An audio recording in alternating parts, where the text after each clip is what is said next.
Prohibieron la incursión costera de Fluke, hasta que su tripulación hizo estallar un tren japonés. En el verano de 1945, un submarino permanecía en silencio bajo las negras aguas del Pacífico, justo frente a la costa de las islas japonesas. 8 hombres subieron a una balsa de goma, sin apoyo aéreo, sin refuerzos, sin permiso. Remaron hacia la orilla del enemigo, en la oscuridad de la noche, llevando un dispositivo que lo cambiaría todo.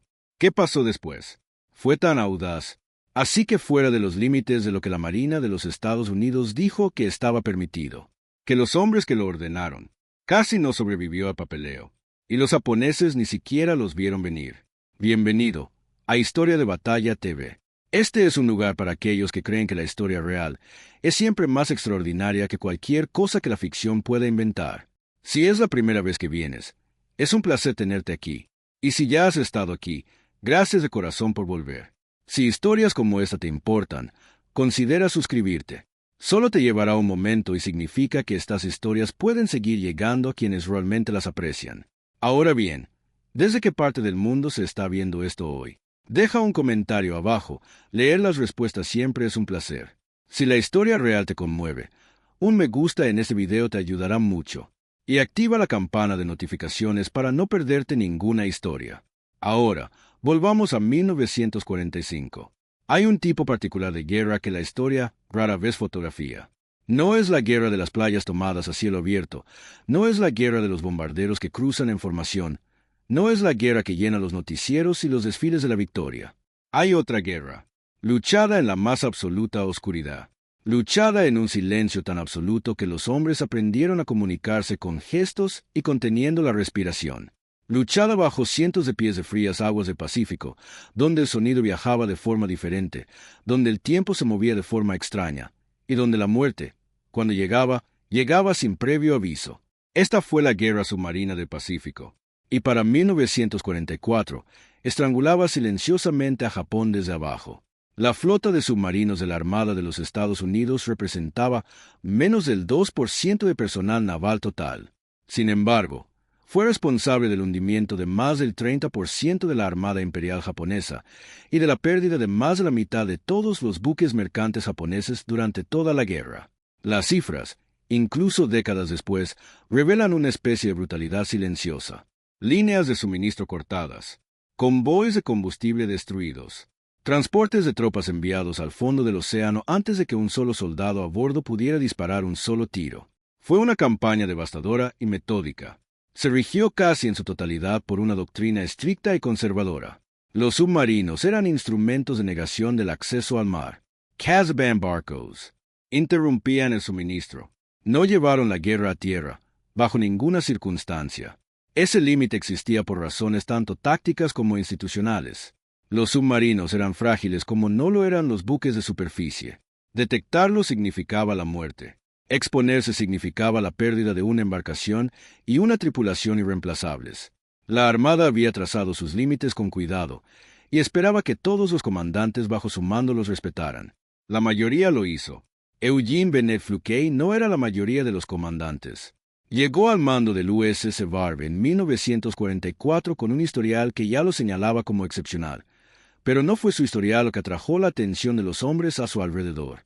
Fue su forma de pensar. Fluke abordaba cada patrulla no como una misión por completar, sino como un problema por resolver de maneras que nadie había intentado antes. Estudiaba a sus objetivos como un ajedrecista estudia un tablero 3 movimientos antes de que nadie levante la vista de sus piezas. El USS Varv, bajo su mando, se convirtió en algo inusual en la flota de submarinos.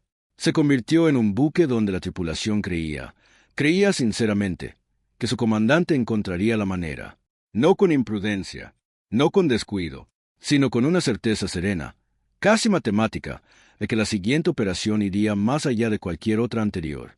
A finales de 1944, Fluke ya había comenzado a ver la guerra del Pacífico de manera diferente cualquiera en su cadena de mando. Los barcos se estaban agotando. La flota mercante japonesa estaba siendo destruida sistemáticamente. Las rutas marítimas estaban prácticamente destruidas. Y Fluke había empezado a plantear una pregunta que ningún comandante submarino debía plantear. Si los barcos desaparecen, ¿qué viene después? El memorando nunca regresó con un sello de aprobación. La respuesta fue algo mucho más revelador: silencio. El particular silencio institucional que despliegan las grandes organizaciones militares cuando un subordinado dice algo correcto, pero inconveniente. Fluquet había presentado su propuesta. El mando la había recibido. Y en algún punto entre su lectura y la respuesta, la Armada parpadeó. La idea no era complicada. Pero en 1944 era lo suficientemente radical como para incomodar profundamente a los oficiales superiores. Fluquet había presenciado cómo las matemáticas de la campaña submarina del Pacífico llegaban a su conclusión lógica. La arquitectura de suministro marítimo de Japón se derrumbaba bajo la presión sostenida de los torpedos estadounidenses. El tonelaje mercante se evaporaba. El combustible se estaba volviendo crítico. La guerra submarina había cumplido su propósito, y lo había hecho antes de lo previsto. Pero Fluquet había identificado algo que el panorama estratégico general aún no había asimilado por completo. El suministro a Japón no solo se hacía por mar. A lo largo de las costas de las islas del sur y a través de las redes ferroviarias que atravesaban Manchuria y la China ocupada, los trenes seguían en movimiento. Las tropas seguían reposicionándose. Los materiales de guerra seguían fluyendo hacia donde se necesitaban. Por tierra, fuera del alcance de cualquier torpedo, sin ser alcanzados por ningún submarino que hubiera navegado jamás. Fluky vio una brecha. No una brecha táctica, sino una brecha conceptual. Una falta de imaginación en los niveles más altos de la planificación naval.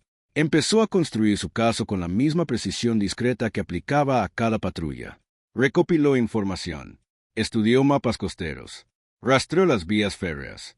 Cotejó los horarios con los patrones logísticos militares japoneses conocidos. Fluquet no proponía una aventura temeraria. Estaba construyendo un argumento meticuloso, disciplinado y casi imposible de descartar solo por razones técnicas. El mando lo desestimó de todos modos. Las objeciones eran más institucionales que estratégicas. Los submarinos no realizaban operaciones terrestres.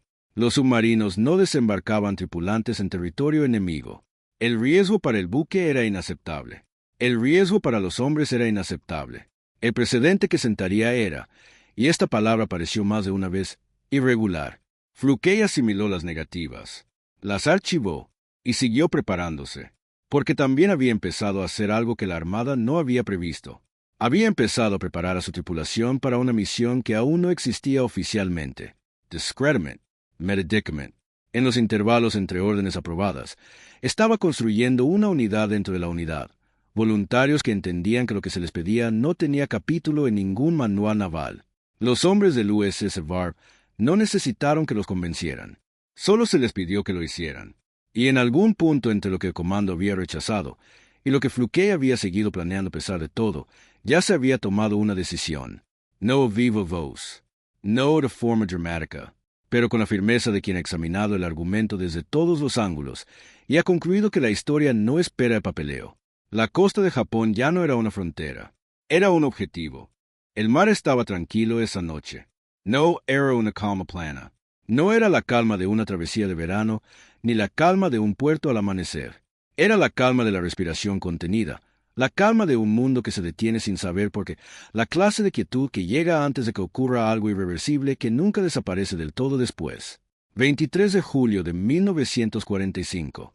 El USS Var emergía en la oscuridad frente a la costa noreste de Karafuto, el extremo sur de la isla de Sajalín, bajo el control del Imperio japonés, con líneas ferroviarias y completamente seguro de una cosa: ningún estadounidense había pisado jamás su territorio en esta guerra.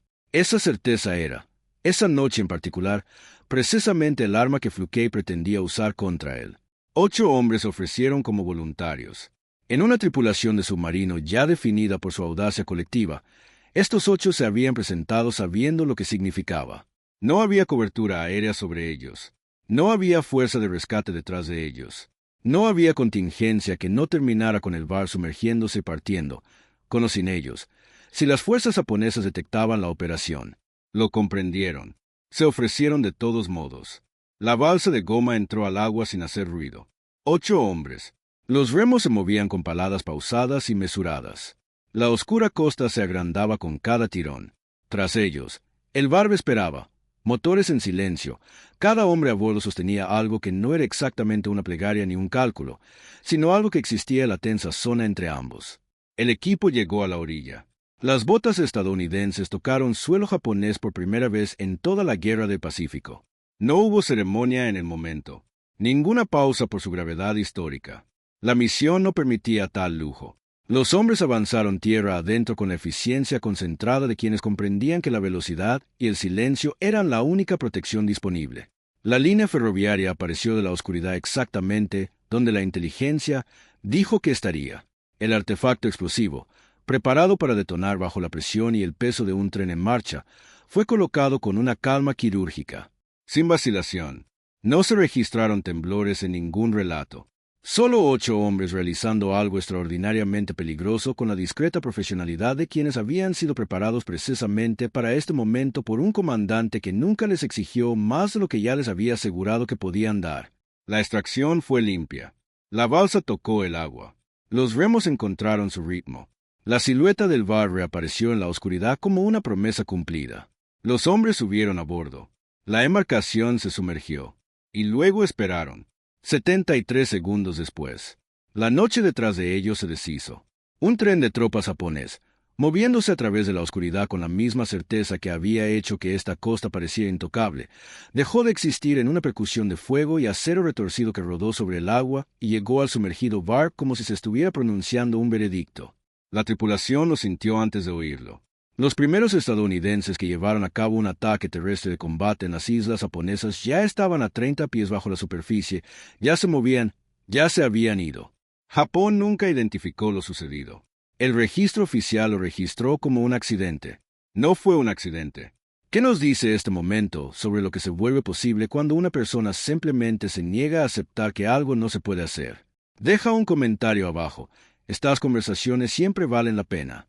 La historia tiene una costumbre peculiar con sus héroes más incómodos. No los borra. Borrar sería demasiado obvio, demasiado fácil de corregir. En cambio, hace algo mucho más sutil. Los sitúa al margen del registro oficial.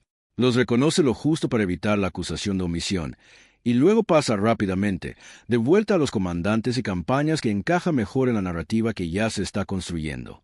Eugene Fluquet recibió la medalla de honor. Eso, según la historia. Lo que la historia se sentía considerablemente menos cómoda discutiendo era la razón por la que la medalla había tardado tanto en llegar y la silenciosa resistencia institucional que rodeó cada etapa de su reconocimiento.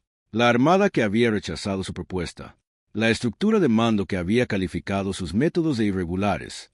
El mismo aparato que había silenciado sus planes ahora se veía obligado, por el innegable peso de la evidencia, a colocar su más alto honor alrededor del cuello del hombre al que había pasado meses intentando contener. El récord final del USS Var fue asombroso en su totalidad. Durante sus patrullas bajo el mando de Fluquet, el buque destruyó más tonelaje enemigo que cualquier otro submarino estadounidense en la Guerra del Pacífico. Obtuvo la mención presidencial de unidad. Acumuló un historial de combate que, comparado con el de cualquier otro submarino de la flota, era único. El submarino estadounidense más condecorado de la Segunda Guerra Mundial, una distinción que debería ser tan conocida como cualquier victoria en el frente del Pacífico. No lo es. Y esa oscuridad es en sí misma una especie de respuesta a la pregunta que la carrera de Fluquet sigue planteando. Porque la historia del USS Var no encaja a la perfección en la arquitectura predilecta de la mitología bélica. No es la historia de una institución que se desempeñó brillantemente. Es la historia de un hombre que vio con claridad lo que la institución no pudo o no quiso ver. Es la historia de un comandante que comprendió que las reglas que regían su profesión se habían escrito para condiciones que ya no existían y que aceptó el riesgo personal de actuar conforme a esa comprensión mientras la institución se ponía al día. El asalto Karafuto nunca se repitió. Ninguna otra tripulación de submarino fue enviada a realizar una operación terrestre en suelo japonés. La ventana que Fluquet había forzado se cerró casi de inmediato, como si el mando, tras haber sido refutado una vez, estuviera decidido a no crear las condiciones para volver a hacerlo. El propio Fluquet rara vez hablaba de la operación en términos de desafío. En entrevistas realizadas años y décadas después, habló de su tripulación, de los 8 hombres en la balsa, de la cultura a bordo del bar que hizo que semejante misión no solo fuera posible, sino, según su perspectiva, casi inevitable. Había construido algo excepcional. Una unidad donde la confianza era tan profunda y la capacidad se había desarrollado con tanto cuidado que lo imposible se volvió simplemente difícil. Falleció en 2010. En silencio. como hacen los hombres que dedicaron su vida a hacer ruido y nunca entendieron del todo por qué el mundo los consideraba extraordinarios. El tren de tropas que su tripulación destruyó el 23 de julio de 1945 transportaba soldados japoneses a posiciones defensivas en preparación para la invasión aliada de las islas del interior, una invasión que, cuando llegara, se esperaba que costara cientos de miles de vidas en ambos bandos. La guerra terminó 43 días después. La historia jamás podrá calcular la magnitud exacta de esos 43 días. No puede determinar con certeza en qué medida las incursiones de VAR contribuyeron al colapso psicológico y logístico final de la resistencia japonesa. Las variables son demasiadas. Los contrafactuales, demasiado vastos. Pero puede decir esto. 8 hombres se subieron a una balsa de goma, remaron hacia una costa que les habían dicho que estaba prohibida, colocaron una carga en una vía férrea en la oscuridad y regresaron a casa. Y al comandante que los envió allí, se le había dicho, clara y oficialmente, que eso no se podía hacer. Si esta historia te conmovió, suscríbete a Historia de Batalla TV.